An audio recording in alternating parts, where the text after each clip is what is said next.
But stablecoins won't be around forever because all fiat currencies will fail over time. Wow. The thing is, in the past, before Bitcoin existed, you can do a reset. Taiwan dollar, Xing Tai is the new one. It's not the old one. There's one before that. Yeah. 50 years ago, 60 years ago. So every time the fiat currency starts to fail, you can make a new one. But the question is, right now, can there be a new dollar? Would people embrace it? I don't think so, because now you have a choice of Bitcoin. If Bitcoin did not exist, then we can keep going forever, just like Argentinian peso, right? If it gets too bad, we just throw it away and make a new one. Yeah. But now I think people would not accept that. So Bitcoin is the only way to go right now. Like, all the roads lead to Bitcoin adoption.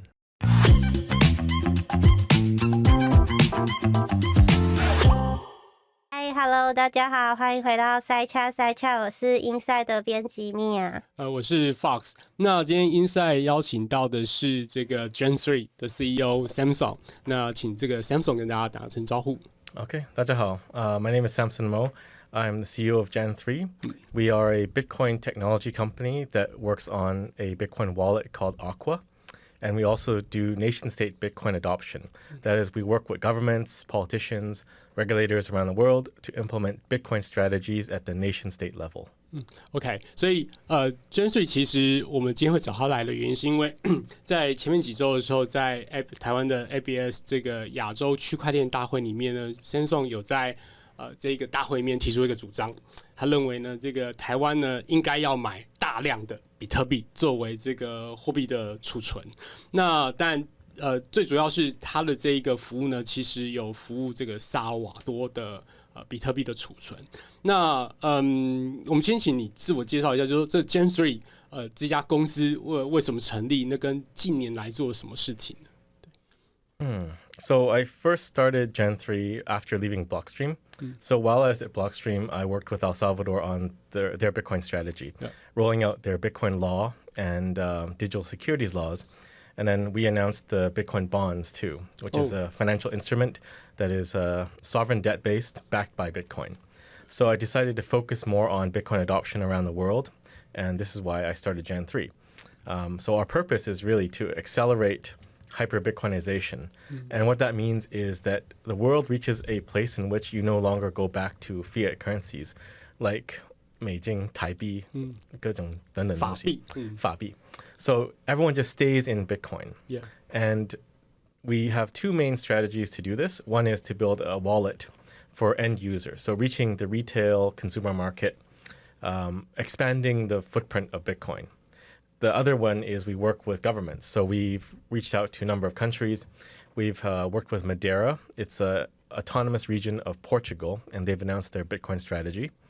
We have also worked with Prospera. It's a special economic zone in Honduras, and they've also made Bitcoin legal tender. And then last year we met with Prime Minister of Montenegro, President of Colombia, and the President of Suriname. So we're actually getting a lot of interest in Bitcoin at the nation-state level. And we have a number of initiatives in other places too. So later this year, I'll be speaking in the German parliament. They famously sold off their Bitcoin this year. Last month, I think. Yeah, so we'll try to fix that. But yeah, there's a number of countries that are very interested in Bitcoin at this time. Yeah. And I believe it's accelerating due to what's happening in the US with the election there. Yeah. So you have 2 of 3 presidential candidates, President Trump and Robert Kennedy. They are talking about Bitcoin strategies for the US. And most of the world likes to follow what the US does. So I think this is a triggering for more broad nation-state adoption everywhere. And I'm hopeful that Taiwan can also take some action too. Okay. But why Bitcoin? Because before the interview, we have the chat, and you mentioned Bitcoin is quite different from other cryptocurrency. The reason is? Well, yeah, it's complicated because most crypto companies or crypto projects like to associate themselves with Bitcoin. Yeah. But Bitcoin and Bitcoiners don't like to associate themselves with crypto because I think the two things are very different. My most diplomatic answer is that anybody can make a crypto project. Like there's many famous Taiwanese ones, right? Yeah. That came up and scammed a lot of people. Yeah. And then there's other ones like Terra, Luna, and Korea, everything like that. Maybe there's some legitimate projects, but by and large, most of them are just creating a cryptocurrency to make money. Whereas with Bitcoin, nobody can create Bitcoin again. It's a one-off discovery or invention. It's like discovering fire. Yeah. So nobody can make Bitcoin once more. And the focus of Bitcoin is restoring the monetary system in the world, seeking sound money and moving towards a Bitcoin standard. So it's not so much about doing something to make money. Bitcoin is meant to preserve your wealth so that nobody can seize your funds, change the monetary policy, whereas all these other projects are out there to make money. Like literally, they make their own money. So I think this is why there's a clear distinction for most Bitcoiners, that there is Bitcoin and then there's everything else. So in early of this year, I think there are other some kind of ordinal protocol or something like that for Bitcoin. What's your opinions on that? Yeah, so I'm not really interested in ordinals. I mean, it is not really novel. So if you have been in Bitcoin long enough, you've seen all the projects before. Yeah. And there was an old project from, I think, 2012 or 2013 called Counterparty. Yeah. And ordinals is basically the same thing, but with just a twist to it. Oh. So they are inscribing, which is they're putting data into blockchain. Yeah. But the ordinals don't exist in the Bitcoin blockchain at all. It's a separate protocol that is just pointing to Bitcoin. Yes. And I think there is a faction of Bitcoiners that don't like it, and they think we should filter it out because it's spam. Yeah. But I don't believe that is a practical thing, because Bitcoin is open and permissionless. People will always do things, but they must pay the economic cost. So if they want to inscribe, they need to pay the fees to the Bitcoin network. Yeah. And I think if you start to mess with that, it starts to put Bitcoin at risk for things like censorship. So I think it's not ideal. I don't like it personally, but I think you have to allow these things to play out and just play out through market forces. So if it's like every other NFT project, typically it fades away after a certain amount of hype and promotion. Yeah. So we'll see, but maybe it has legs. But if you look at history, all of them fade out over time. Yeah, yeah. Okay, so recently you get a speech at ABS about why nation should hold Bitcoin reserves. So can you elaborate on this? Well, it's pretty simple. Yeah. Like most nations will hold gold reserves. Yeah. So why do they hold gold? Let me ask you, Fox. Because it's a rare metal. And in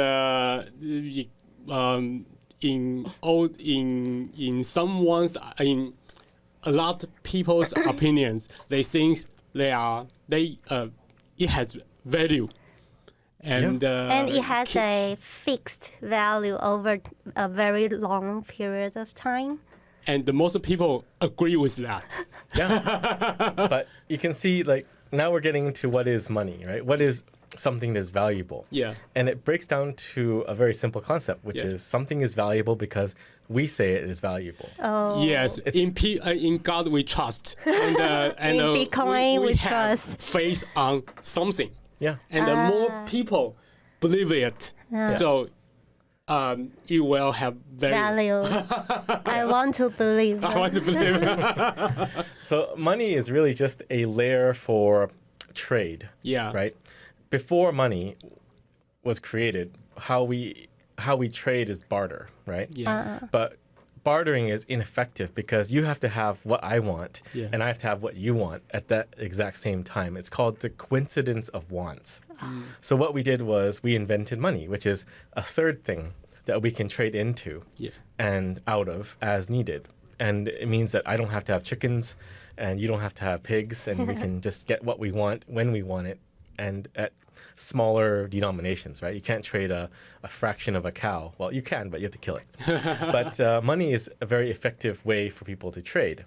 Now, the problem with money is that it's always imbued into a physical form.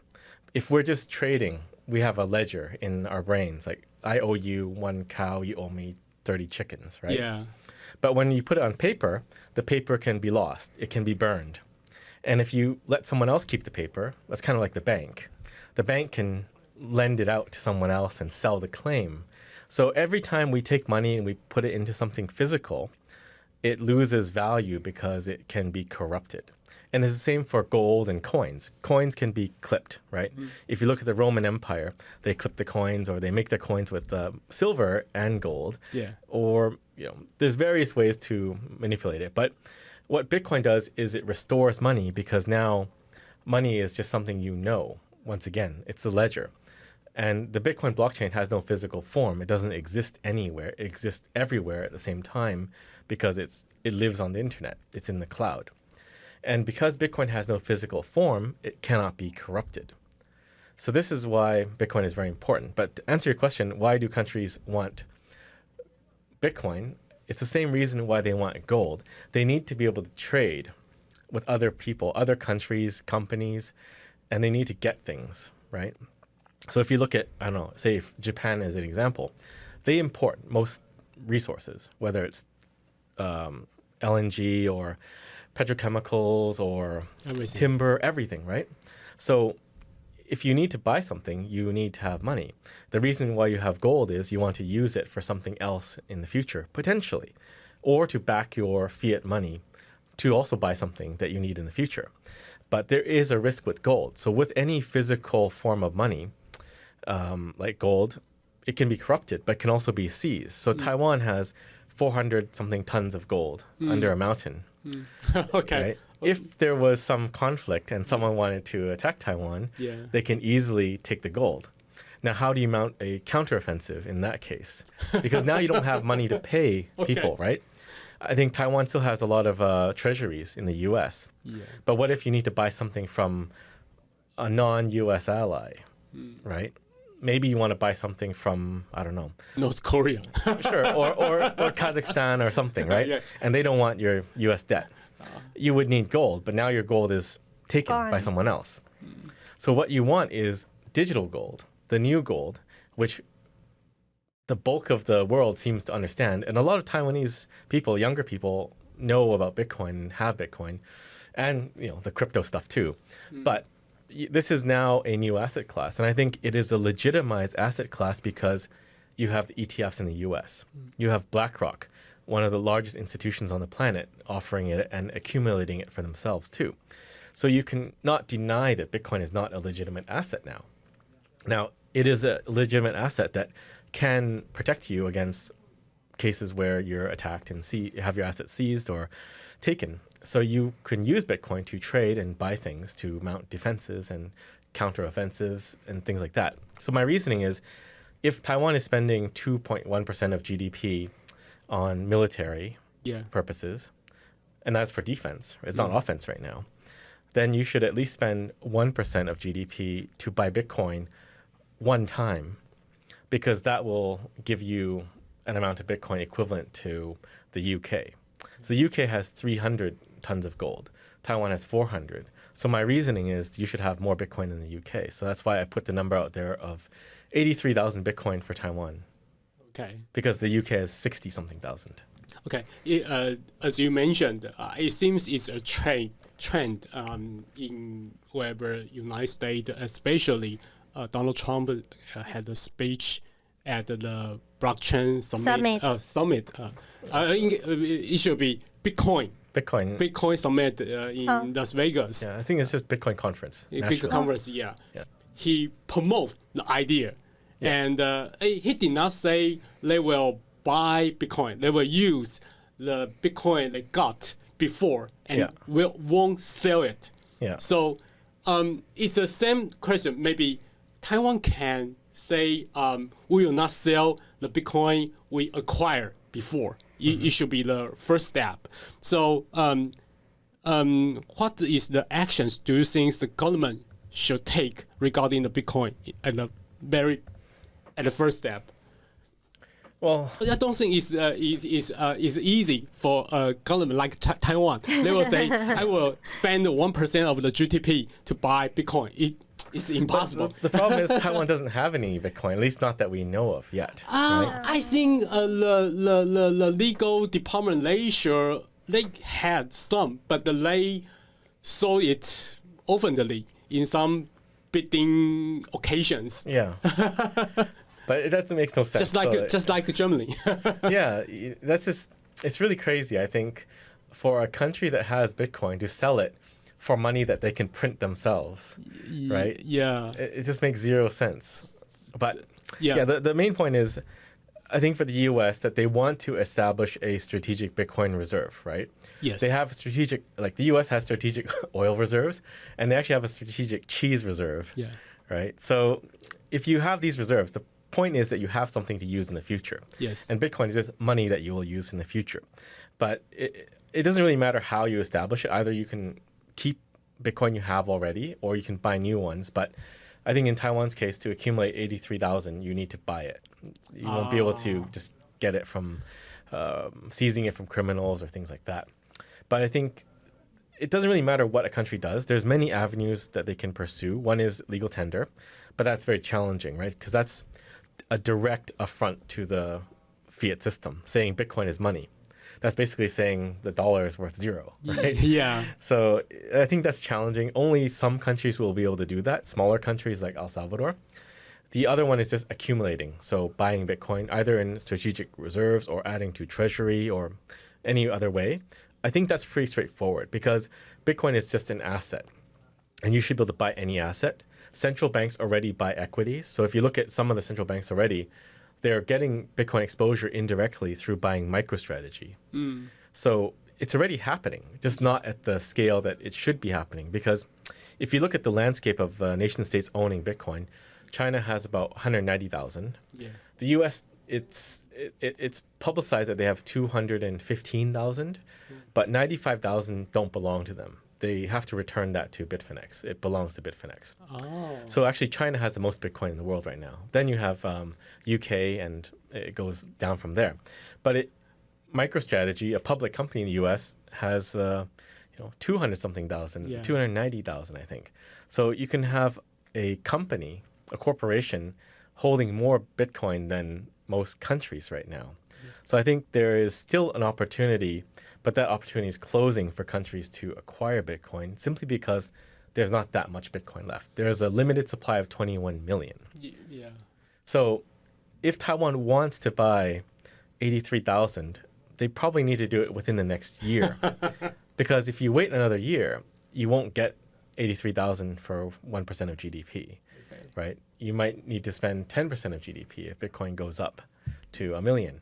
And when Bitcoin is at 10 million a coin, it'll exceed the GDP, the annual GDP, right? So I think most entities don't fully understand how limited Bitcoin is, and they think we'll get it later.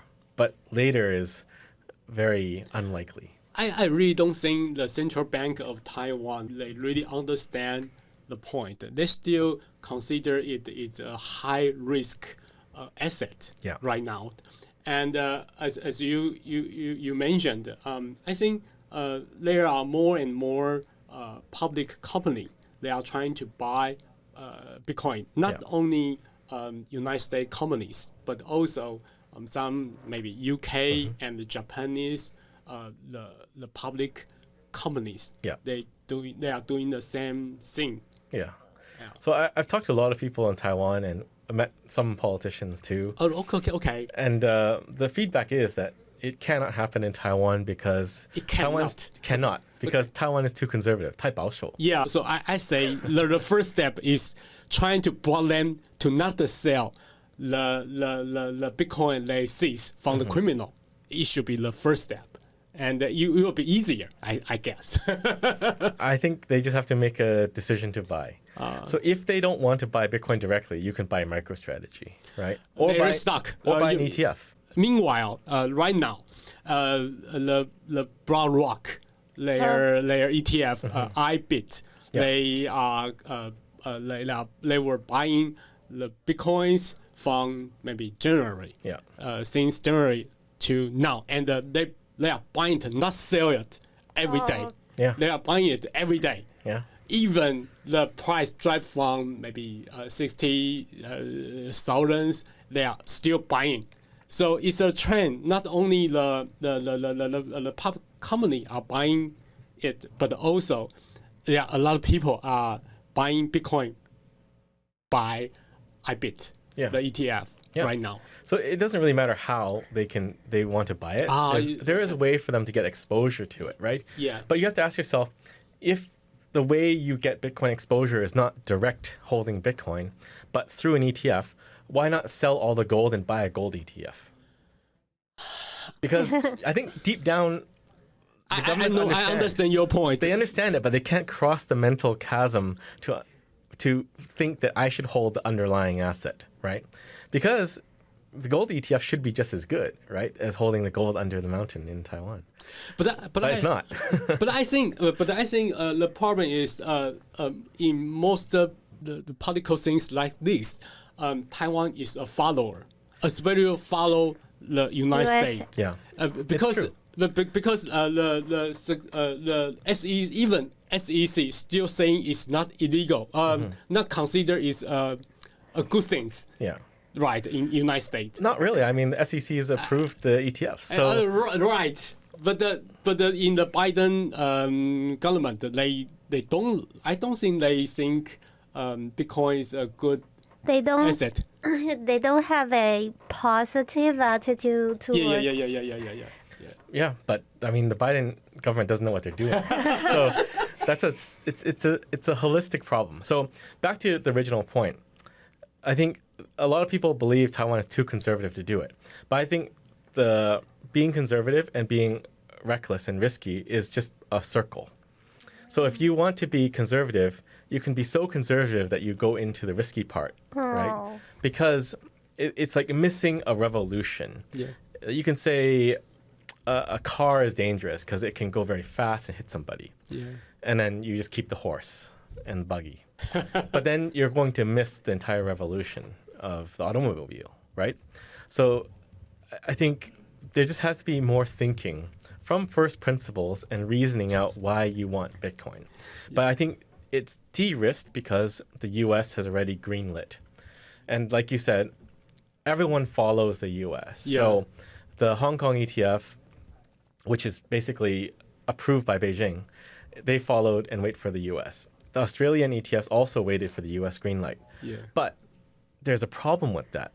Normally, in a fiat world, you can do that because you can print money to catch up, right? Yeah. You can wait for the flags to go up and it's all green flags and let's go. Yeah. And then you can print some money and catch up. But with Bitcoin, you can't do that. There is no catching up. So once the ETFs launch in the US, now they have about 900,000 Bitcoin, the US ETFs. The Hong Kong ones have maybe 10,000. It's too late because they waited, right? If they went first, it would have been different. Australia has 100 something. So you can see the differential, right? Number one has the most. Number two has a lot less. Number three has even less. So if you wait for the US to announce, let's say Trump wins or Robert Kennedy wins and they want to accumulate. Kennedy win. I think he has a chance. But let's say they start their treasury strategy. Yeah. There's no way Taiwan's going to be able to buy Bitcoin at the price now. Taiwan will be paying $10 million per Bitcoin at that point. Yeah. Right? So if you think about it, Bitcoin is an insurance policy against the collapse of fiat money. That the US debt keeps spiraling out of control. Interest rate payments are going to top $1 trillion a year next year. And money printing is on the rise.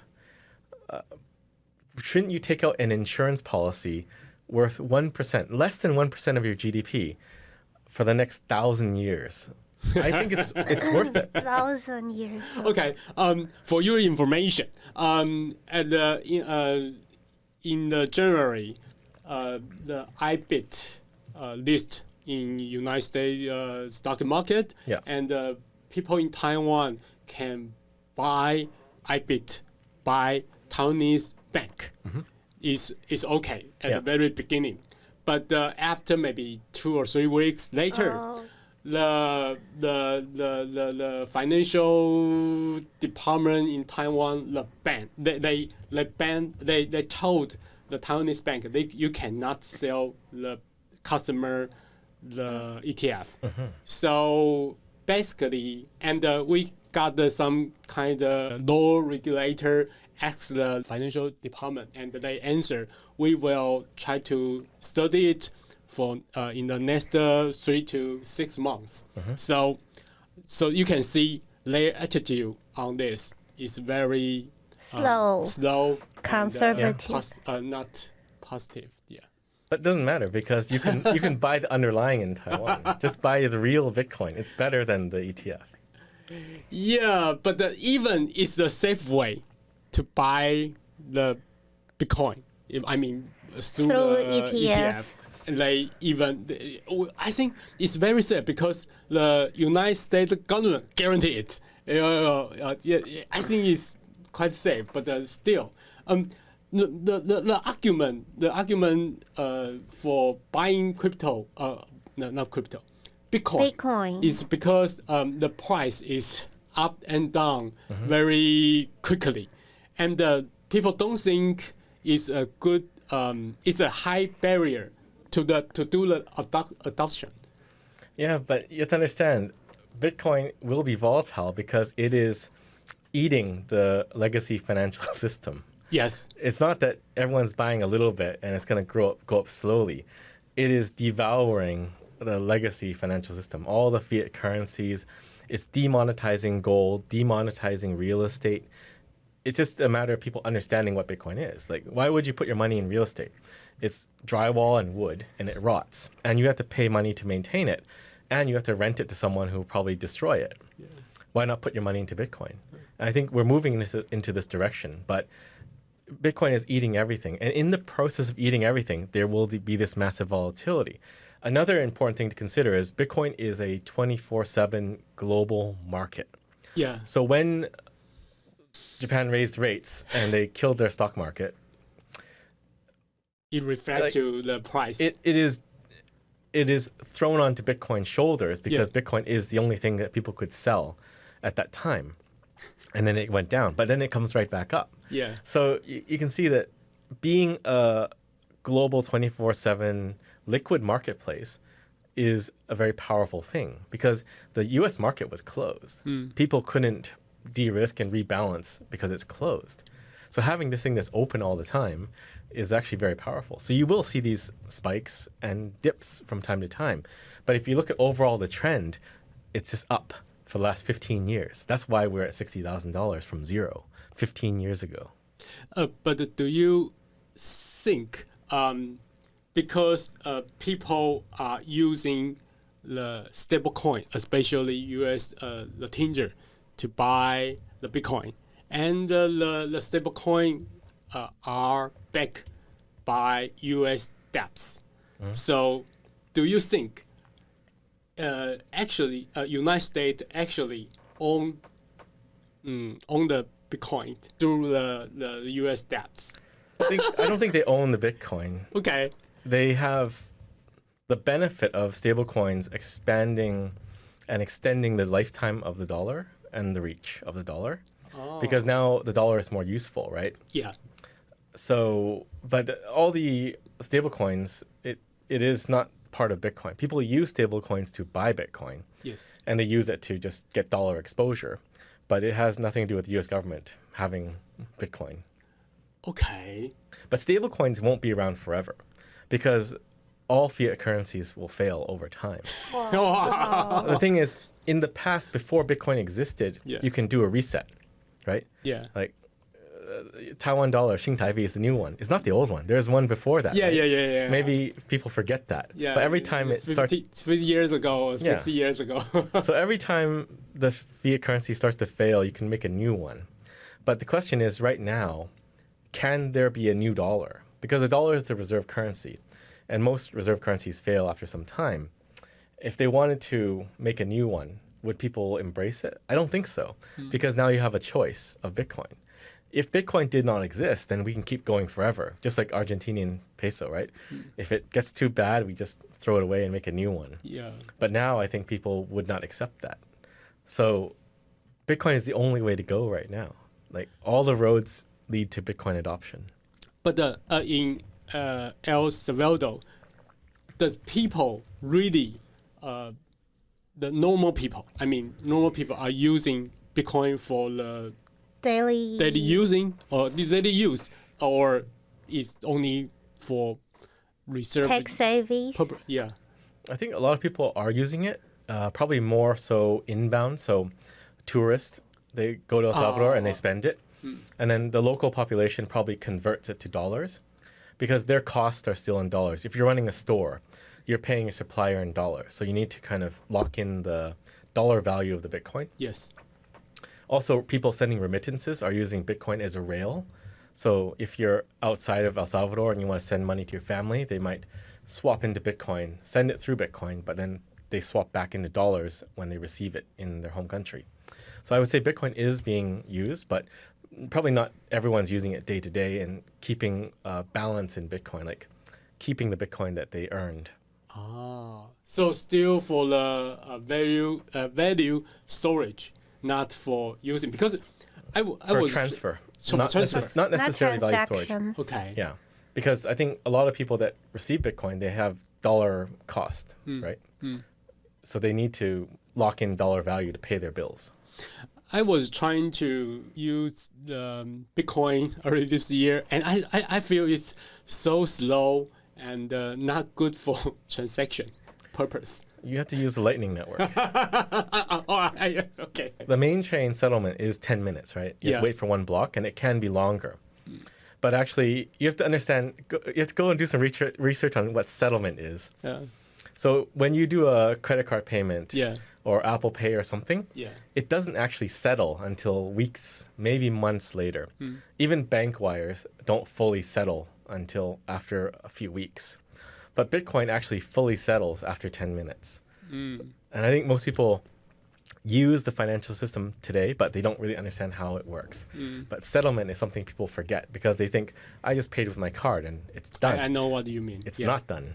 So this is a little misunderstanding of people for Bitcoin, that they think it's slow, but it's actually the fastest complete settlement on the planet. Next question by Mia. Okay, but we already discussed this about why do you focus on Bitcoin specifically. Your work in promoting Bitcoin as legal tender in El Salvador and your past experience as at Blockstream, both center around Bitcoin. So why do you focus on Bitcoin? Bitcoin is permissionless, decentralized, and immutable.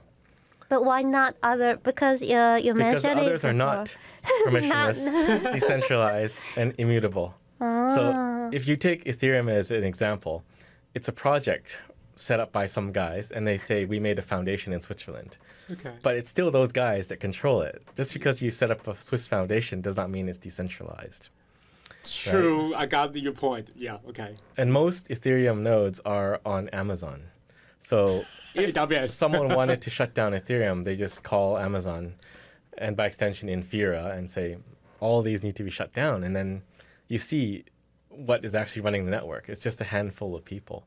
Most of these blockchain projects, they're very centralized, but they engage in decentralization theater, and they look like they have a lot of nodes and it's a lot of people running it, but it's really just like a company running the network. Yeah, the nodes are running on AWS, GCP, similar this kind of cloud service. They are not really decentralized. Your career spans both the gaming and cryptocurrency businesses.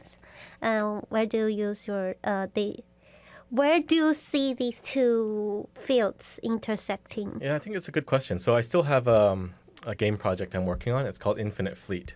It's a MMO strategy game. Okay. And what we're trying to do is add digital assets into the game. So NFT? No. Yeah, we call it something else, but okay. It's a tokenization. We will tokenize the ships and the game currency. Yeah. And then later on, we want to tokenize all the resources in the game, like iron ore and steel and all those things, just so players can have it themselves. But the point of that is to let them have possession and trade all those assets with one another without having it stored in a database of the game company. That way, if you do have your account banned for some reason, you still have all your stuff, because that is your time that you invested into the game. And I think that you should be able to keep that for yourself. We never pitch it like the game is decentralized, because it's still a game with game servers. But at least all the digital items, you can hold it in your own wallet. Bitcoin wallet. Or it's a different wallet. It's a different wallet. Okay. Can you tell us about your current role as CEO and founder at Pixelmatic? How did it start? I started Pixelmatic after I left Ubisoft. Initially, we were building mobile games, and then we did some operations of other games in Asia. Yeah. And then we decided to start building Infinite Fleet. So this is, I think we prototyped it in 2015. 15, yeah. Okay. And then we raised money for Infinite Fleet through a security token offering. So it's digital securities. I think that's also another avenue where I believe there's opportunity to grow, because if you look at the markets currently, it's really hard to do some sort of public offering. But tokenizing equity and using a bearer instrument where you have your own token, I think it can change a lot of things. One being the time available to trade. So there's no downtime for the markets, because people have it in their own wallet and they can trade a security if it's whitelisted. But the challenge has been that security tokens has not really taken off yet, because it's not like a quick flip project where you 100x your investment. It's actually a real project, and there's a legal structure around it to protect investors. So I think it just needs a bit of time. And that's why I'm hopeful things like the Bitcoin bonds will change the game, because Bitcoin bonds are also a tokenized security offering. And we just need a big one like that to kind of jumpstart the marketplace. But yeah, Infinite Fleet, we raised through a security token. And then we also have the tokenized digital assets in the game too. So I think this is a unique selling point of the project, which is we're doing this dual token model. We have the digital securities and digital items. But we don't sell most of the digital currency. It's earned by the players. The only part we sell is the spaceships. But they can use the digital currency to trade with one another, and they can do it atomically. So that means you perform an atomic swap, whereby the trade happens all at once or not at all. So there's no way that you can get scammed by saying, send me the gold, like in World of Warcraft. Give me the gold first, then I'll give you the sword. It's just all at once or not at all. So it's applying cryptography in an interesting way and using it in a new way. So when did you become a Bitcoin believer? I mean, what point when you, of your career? you was in the game industry, and suddenly one day you found Bitcoin is the only solution. For the whole value system. Yeah. Well, I think I was a Bitcoin believer when I started reading about it. So when was that? I think 2013, I think. I started reading in 2011. But in 2013, I found an article about mining. Okay. So I actually tried to mine Bitcoin on my laptop. Wow. And I couldn't because it was too late. Right? But I went through the whole process of setting it up. And that was when I realized that there's nobody controlling it. Because before that, I thought it's like a game currency, that there's some group or some company running it. But by going through the process of setting up a mining rig, laptop mining rig, you understand that you're running all the software, and this process of running the software is what generates the coins. And it's all open to anybody and not controlled by anybody. So that was when I thought Bitcoin is really unique.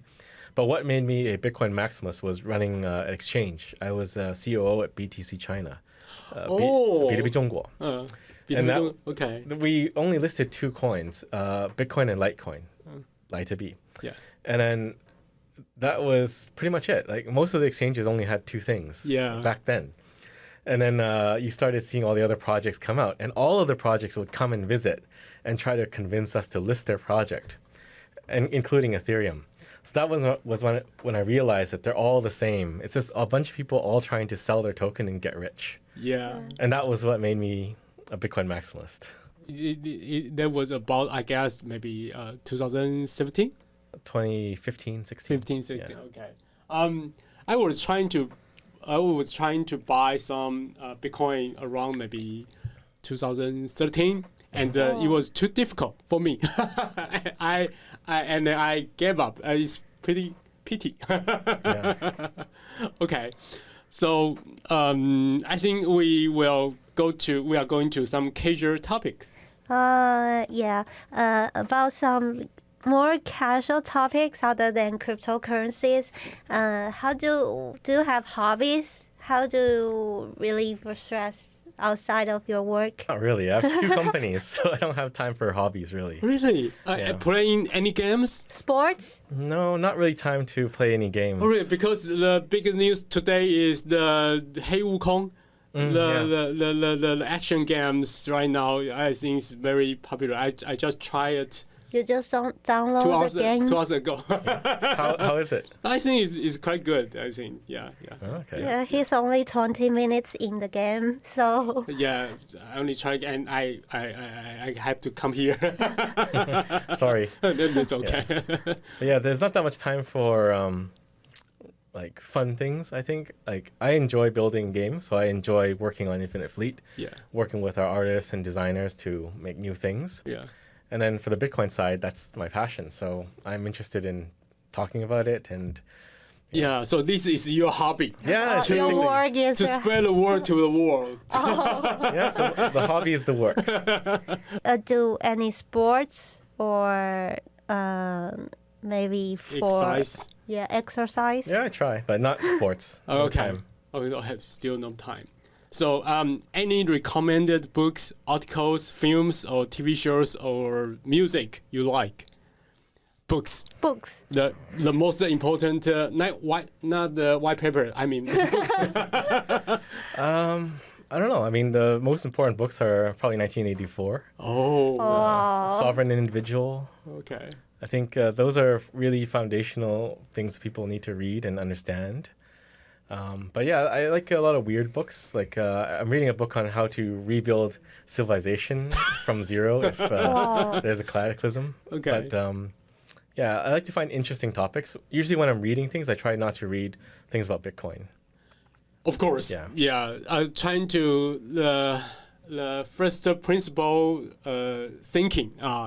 To know the fundamental things, I think is very important. Yeah. So how about AI? What's your opinion on that? Because last decade, I think the most important things are only 2. One is, but not only 2. I think is crypto and the AI for a lot of people. What's your opinion on AI? Well, I think, tying it back to Bitcoin, I think AI is very important for Bitcoin because Bitcoin took a lot of negative publicity for mining. Yeah. Where people critique Bitcoin like it's using too much energy, it's going to boil the oceans, and all the Bitcoiners are taking all the electricity. But now with AI, it's sort of diverting the attention from that. But so people are bringing it.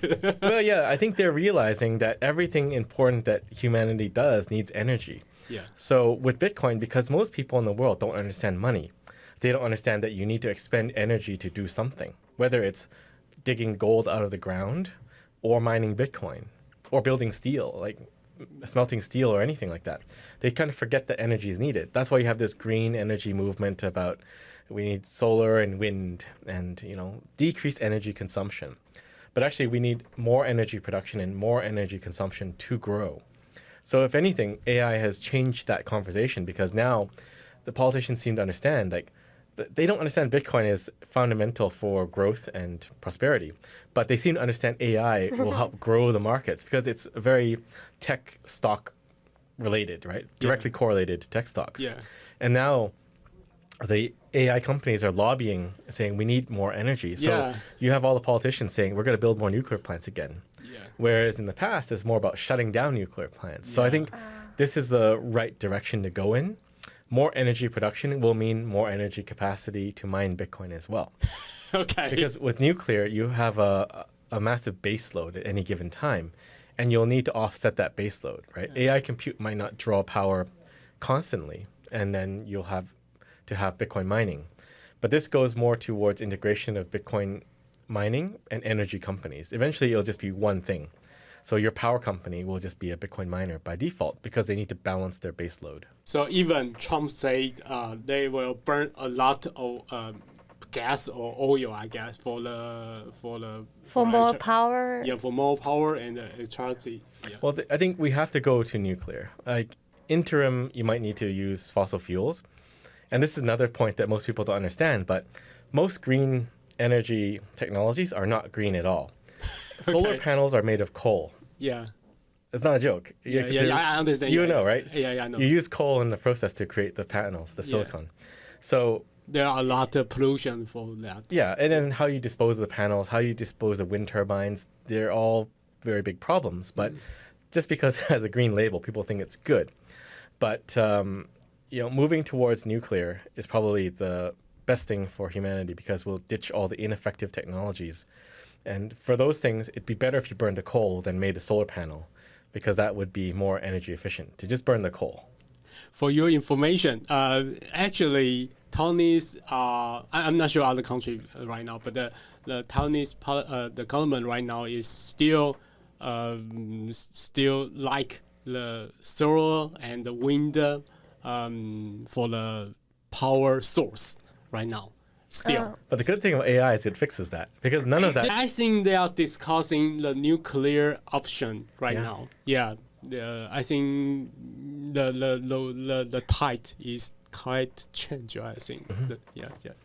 Yeah, but I think AI is poised to drive the Taiwanese economy massively. Yeah, and I think once you have all that money from AI, from TSMC or other companies, the question is where do you put that money? And the answer is Bitcoin. Okay. Okay. Thank you. The last question. Since Bitcoin is maybe essentially about a network for values, how do you deploy? Allocate your assets? Is it all in Bitcoin, or do you still buy ETFs and stocks? I have some stocks, energy, and then some ETFs. Yeah. But most of your portfolio is Bitcoin. Yeah. Oh, wow. It doesn't make sense to have anything else.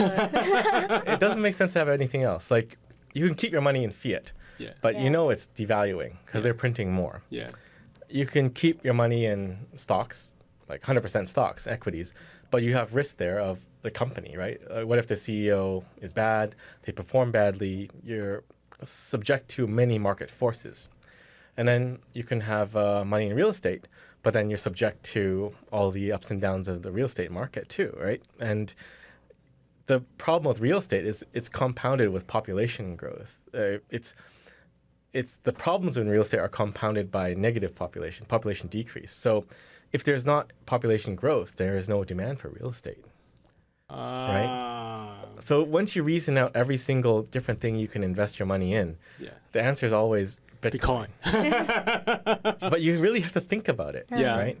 But a lot of countries these days are facing a lot of problems. I think Taiwan too, right? Yeah. But Hong Kong and Japan are probably pretty bad China and Japan are pretty bad in terms of population decline, inflation, and real estate crashed, and equities too. Equities markets are horrible right now, right? Especially in Hong Kong. So the question is, for a country or a territory, how do you grow out of that? The only way to grow out of that is to move into Bitcoin, right? Why do people stop having babies? Because it's too expensive and there's no hope. Yeah. So you need something that they can see will bring about a future, right? Like, people don't have children because it's so expensive. They can't afford it. And then you have this death spiral into the abyss. Okay. No, but the point is, Bitcoin can fix all of that. Yeah. Yeah, believe in Bitcoin. Yeah. Okay, thank you for with us. Be with us. Thanks, Fox. Thank Nice to meet you. Bye bye. Bye.